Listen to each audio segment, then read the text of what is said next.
السلام خويا هلال، معاك مريم من ضحايا زلزال سناب شات اللي تشو انا في المغرب بفضل واحد الاخ الكريم. انا ما جيتش ندافع على راسي ولكن جيت نحط بنادم في الصوره ويعرف اش كاين، وانت غادي تسال وتقول واش هذه من نيتها جايه بوجه مكشوف كتعاود وتخرج في عينيها وتبعصص. اخويا هلال نقول لك اللي كيتسال شي حاجه يجي يديها. اختي قلتي لي اخويا بزاف، الا كنتي من الناس سناب شات نقول شي خويا، وانا بعت لحمي ماشي لحم الناس وما كليت رزق حد وما نصبت على حد. لا لا تبارك الله عليك، انسان هو الاحسن. وهاد الضجه اللي دارت على سناب شات كنت دارت على اكل المال العام والفساد اللي كاين في البلاد، كون كاع من الناس هضروا عليها حتى لهالدرجه. زعما الخوا الخاوي وشي حاضي مؤخره شي حتى بقينا اللور. كما قلت لكم سميتي مريم، انا عندي 31 عام من مدينه مغربيه ودابا كنعيش في فرنسا في مدينه نيس، مزوجه بفرنساوي وعندي وليد. انا من اسره مغربيه محافظه بحال كاع الاسر وكنعيشوا في التواضع بحال كل شيء، ما جاياش نبكي ولا نلوم عائلتي ولا المجتمع حيت حنا ما اختاريناش نكونوا فقراء، تزادينا وداك الشيء اللي كتاب، ولكن خصها تكون عندنا المسؤوليه على اولادنا ومن هنا لقدام نحاولوا بما امكن نغيروا المستقبل واخا بشي حاجه قليله. والدينا كانوا عايشين في وقت الغفله، عايشين بالقليل وكانوا كيصحاب لهم الحياه غتبقى هكا وما غيكونش فوارق اجتماعيه، حيت دابا راه ولا شحال عندك شحال كتسوى. اما ديك الهضره ديال دماغك يعطي قيمه راه بقات في عهد الموحدين. وديك الفلوس ماشي هي كلشي راه صحيحه، ولكن الفلوس راه هي الاساس عاد باش تشوف شنو كاين اخر. وما نكذبوش على راسنا، راه كدير الفرق في الحياه. واش اللي ناعس على الارض هو اللي ناعس في سحيليقه ولا هو اللي ناعس في باريس؟ ما تقوليش واحد لا حق الفلوس ماشي مهمه، الواحد هو اللي حط راسو مرتاح. واش عارف شنو هي تنعس في ناموسيه 3 متر وعرض وجوج طول وكطلع للبحر من كوزينتك تلاح تعوم؟ كتلقى واحد ما قاري حتى حرف ومدندن، ولكن ملي كيدوي كلشي كيسمع ليه وكيتاثر بالهضره كاع حيت لاباس عليه وهضرته كتولي مرجع وهو اللي عنده الحق. وفي نفس البلاصه كتلقى واحد عنده ماستر ولا دكتوراه كيدور في الدروبه والزناقي وحتى قرض ما يديها فيه حيت ما عندوش، ما خدامش، فقير، واللي خسروا عليه راه غا هبيل هذاك. اسمح لي عيقت عليك في دخله، المهم نكملوا قصتنا. هذه ما دارت الدخله كامله حتى كتوجد فينا لشي حاجه جايه كبيره وباغانا ندوزوها لاحد زعما الفقر والفلوس وهذه. واخا انا متفق معاك تقريبا في هادشي كامل، انا ما نكذبش عليك تزاديت زوينه بحكم الام ديالي من اصل امازيغي شلحه وبابا تا هو دكالي عنده حقه من الزين وخرجوني انا. ونجيكم من الاخر، الوجه كاين، العينين، الفورما، بلا ما نبقى نبريسيزي لكم شنو بالضبط كاين كلشي. بلا ما نشكر راسي راه تصاوري عندك تمتع المحروم، محرومه يمك يا سناب شات يا العريانه. واقيلا كدوي معاكم نتوما قالت لك انت محروم سيدي اللي كتسمع، انا ما دواتش معايا ولكن التصاوره ما نقدش نبينهم، قالت لك ما تبينهمش فاختي ما فهمتش. انا لا طلعت معايا نمشي دابا نسبه في الايميل. كنت واخد الاهتمام ديال كلشي وكانوا عندي صحاب بزاف، كلشي كيتعامل كلشي طامع باش يدير معايا شي حاجه وانا هادشي عارفه وكان عاجبني وكنستغل كلشي، ولكن عمري خليت شي واحد يوصل معايا للمعقول. كنت ديما كنقول اللي باغي يوصل لها راه خصو يخلص نيت كاش. يعني الاخت عاهره من الصغر كنت كنقرا ومصاحبه مع واحد الشوغر دادي وانا قصيره، ولكن المؤهلات كانوا باش نلعب في الدوري المحترفين. وباش ما يدركش راسك تقول هادي يلاه قبيله قالت لنا لا ما خليت حتى واحد. دابا هذا السيد البونداغاني كان عنده سابقو للقبر، كان كيبغيني نجي عنده للدار نبقى ندور ما لابسه والو نعنقو، ولكن حتى حاجه ما كنوصلوا لها وكيتهلا فيا. كنت كنقرا ونضرب الحوايج واعرين، تليفون، بيسي، هادشي ما غيوفروش ليا بابا حيت يلاه مكافح مع الزمان. ومسكين كنت كنشوفو حارم راسهم بزاف د الحوايج غير باش يشيط لي شويه الصرف ويعطينا الله يسمح لنا منه. كنت كنمشي للدار بالحوايج اللي كيعرفوا ديالي وداك الشيء الاخر كنخبيه عند واحد الدري صديق وكنت كنحط عليه الراس. انا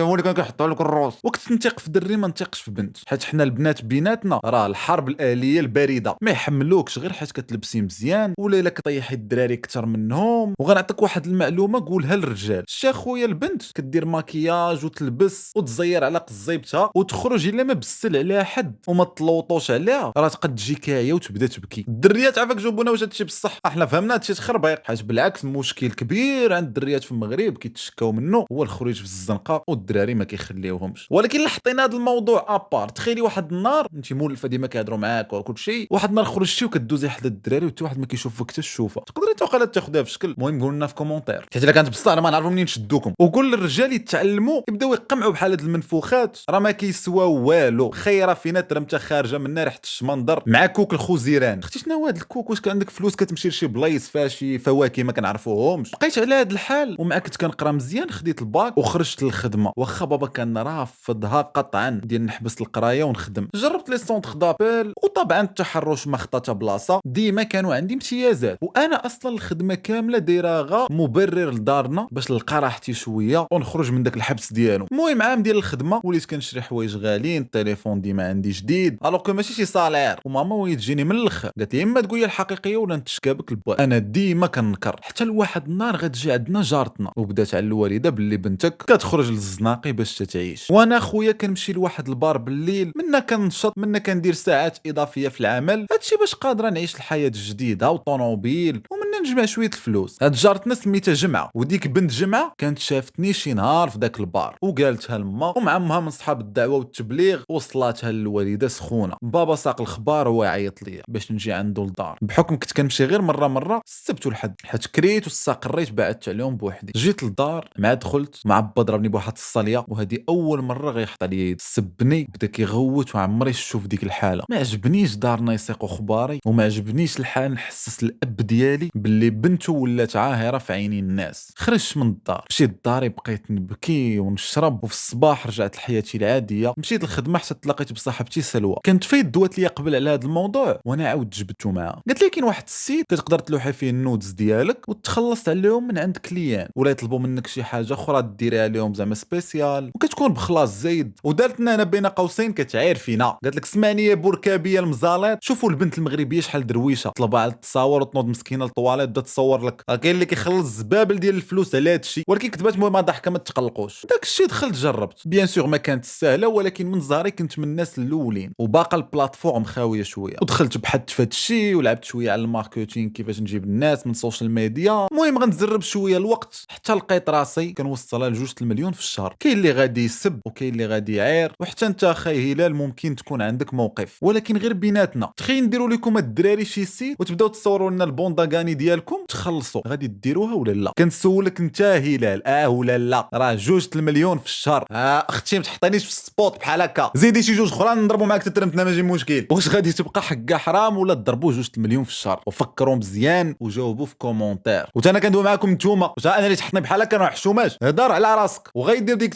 شو تكذبوا لي شي حاجه، راه غنعرف وغنعايرك انا نيت. السيده سولات جاوبوا، حيت هذا الموضوع خصنا نمشيو معاه بحال هكا. عجباتني صراحه باللوجيك بالاسئله ونسرحوه ماشي البونداغاندي. ايوا جماعه انا راسك دري بلا 2 المليون كتلقى كيلوح لك في البريفي تصاور التربيه ديالو ما سولو على حد، ويلوح لك كاع بوزات عنده 7000 تصويره البوم، شي وحدين ما كيقول حتى السلام نيشان. اختي ما عرفتش شينا تايب ديال الدراري كانوا كيوصلوك، ولكن الا كان شي واحد منهم هنا كيسمع احترم راسك. صيفط شي دريه بحال هكا نيشان راه خصهم يدعيوك. ولكن بصراحه بحال هاديه واقيلا مع السوشيال ميديا ديالها اصلا مع الريايه حتى هما كيوريوها. بقيت على هذا الحال، حبست من الخدمه وقديت واحد البيت درتو استوديو صغير، شريت هذوك التوشيات ديال الطماطي والربيط. في المغرب بعدا ملي كتشريهم هنا عندنا دوك ستيكس شوب صاب مليوحين. المغرب ملي غتاخذ تقلب مع الدروكري تقول المول الجلد يصايب لك شي حاجه. المهم كان داك الاستوديو عامره بداك الشيء ديال الساكسه معلم. كان اي متتبع ديالي كيخلص مزيان كندير ليه فيديو بديديكاس بسميتو. المهم هذا عالم بوحدو بلا ما نقول لكش كيطلب منا. المهم انا اللي عارف هما الرجلين غيكونوا ما طوب حاجه كطلب. كاين اللي كيطلب منك ملي تدخل من الزنقه تصوري ليه فيديو كتحيدي صباطك وتقاشرك موسخين وتبداي تقولي ليه زيد بوس الكلب. شي قلت لكم والله حتى عرفتو، ولكن ما كنعنيش هذا الشيء، كنعني التصاور هذه هضره اخرى وثاني ديال الكلب. وكاين خليني ساكته. راه شي ناس عندهم شي شذوذ في هاد الامور الجنسيه، واخا دابا كندوي معاك ما نقدرش نقول لك شنو درت له. كان واحد الكليان كيخلص مزيان، هو من تركيا، اغلبيه الوقت كنت كنتعامل معاه غير هو. المهم في عامين الاولى قدرت نجمع فلوس ابارتمون في حي راقي، ومساكن الدراري خدامين ب 2600 درهم، ما غيجمع فلوس غير الاقتصادي تيشرف. حتى لواحد النهار رد عليا داك التركي انني نمشي عنده لتركيا سياحه. كانت فكره زوينه، جمعت باليسي ومشيت. يقول نتوما كتضربوا بحال هادشي بريفي، وسادات اللي لاباس عليهم. دخل بحال هكا يشوفك يخلصها كيقدر يقول لك اجي ما كتوفريش تجي عندي، خلص هاك الطياره كلشي مرحبا. تموتيفيو الدراري يديروا فلوس. تعرض ليا في المطار تهلا فيا جايب الورد،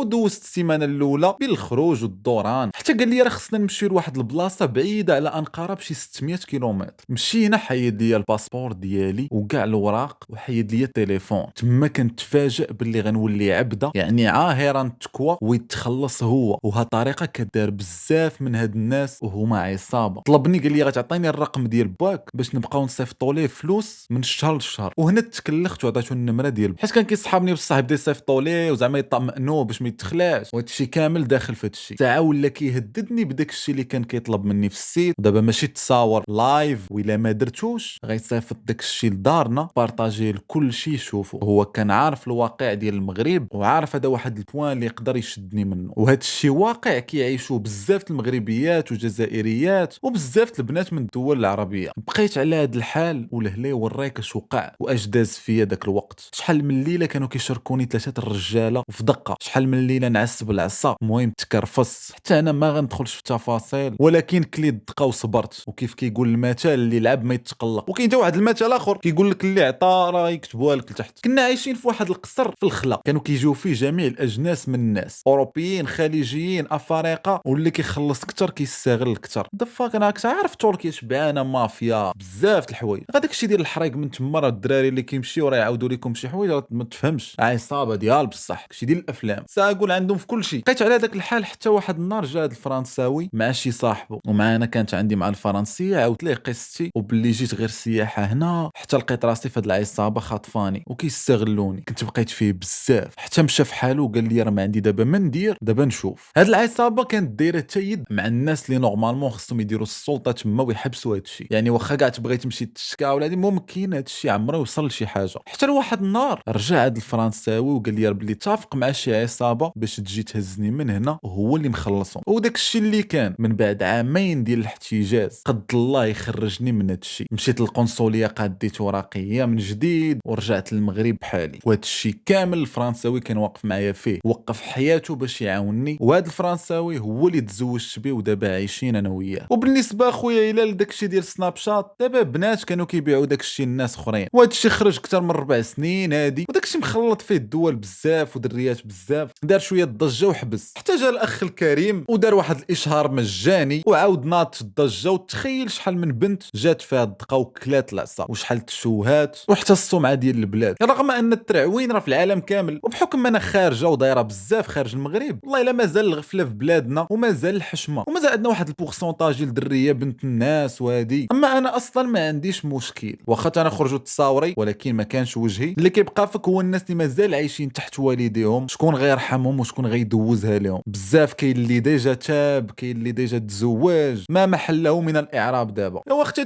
ما خصكش تحطي ترمتك في الانترنت كما قلنا قبيله، راه كنا كنغلطوا، غير الفرق بيناتنا هو الراجل كيغلط شحال ما غلط، يكفي انه يربي اللحيه وتقول عليه مسكين راه تاب وعفى الله عليه. اما حنا البنات شنو غادا ديري؟ النقاب غايقولوا دايره وكتخرج الزنقه، والمجتمع عمرو يرحمك الا ديجا تشوهتي. وكنقولها ونسطر عليها، ما باغاش نكون قدوه للبنات، بالعكس الطريق اللي دزت منها ما ننصح بها حتى حد، اما كان لا بنت لا دري. راه حلاوه الدنيا هي في الصعوبات والعراقيل اللي كدوز منها، تما فين كاينه اللمسه ديال الحياه. اما تختصر طريق فراه غتخلص عليها بزاف. المهم مريم قالت لكم، نتمنى تكون رسالتها وصلات وكتبوسكم كاملين. ما تنساوش اللي باغي ابل على كندا ولا على كرياسيون دو كونتوني، النمره واتساب راه لتحت، وبارطاجيو باش نوصلوا الشير المليون، راه عاودتها بزاف. كنبوسك، باي باي.